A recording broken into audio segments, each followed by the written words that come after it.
Noël approche à grands pas. Aujourd'hui, lundi 14 décembre, on aura un route qui sera assez court par rapport à d'habitude, par rapport au route à la maison.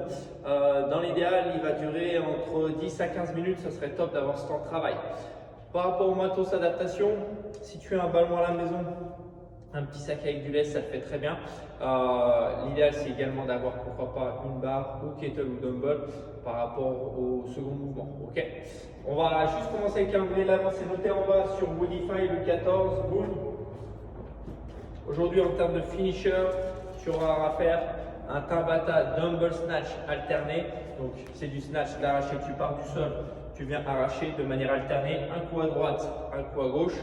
Si tu as une kettle, c'est toujours départ en suspension. Alors, attention, on pense bien à ça.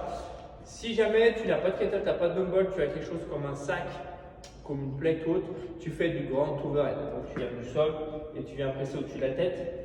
Je rappelle le format Tabata, 20 secondes de travail, 10 secondes de repos et on répète ça 8 fois. Okay, pour le route d'aujourd'hui, on a 10 tours à faire. Donc, wall ball shot, si tu as l'opportunité, il y en a qui commencent à s'équiper un petit peu en matos, c'est bien, ça fait plaisir. Ensuite, on aura du soulevé de terre. Alors, pardon, pour le wall ball shot, si jamais tu n'as pas de mur, on fait du med ball clean, tu connais le mouvement, tu viens ici, tu te redresses, tu viens chuter en squat dessous. Si vraiment tu n'as pas ce genre d'outil, tu remplaces par des squats, tu peux faire des goblet squats. Et si tu veux que ça pique un petit peu plus, tu peux rester 2 secondes en position basse de squat. Que ce soit avec ou sans poids, t'inquiète pas, de toute façon les cuisses elles vont bien bosser sur cet exo là. Okay, donc 15 répétitions, on essaye d'alterner. Si jamais tu n'as pas du tout d'inspiration, n'hésite pas à m'envoyer un petit message pour les différentes adaptations. Ok, c'est avec grand plaisir que je te répondrai. Deuxième mouvement, donc du soulevé de terre. Idéalement, essayer d'avoir une charge à peu près lourde par rapport à ce que tu peux avoir à la maison, qui pourrait correspondre à environ 70% de ton RM du soulevé de terre.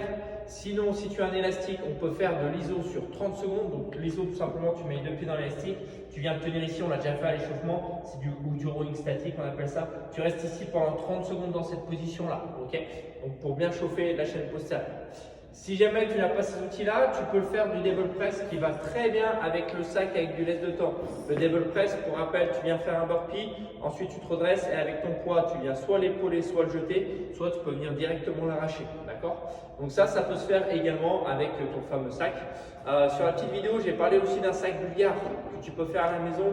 Un sac bulgare, ça coûte 10 balles. Tu vas acheter une chambre à air de roue de remorque, tu mets du sable, des cailloux dedans, des serflex, un peu de scotch sur les côtés et tu vas voir que tu vas avoir un super outil entre 10 à 15 kg suivant la taille que ça fait et avec ça tu peux vraiment faire beaucoup d'exos. Il faut être imaginatif. Okay, donc aujourd'hui on a 10 tours à faire, comme j'ai dit, l'idéal d'une 30 grand max autour, ça peut être bien de respecter ça.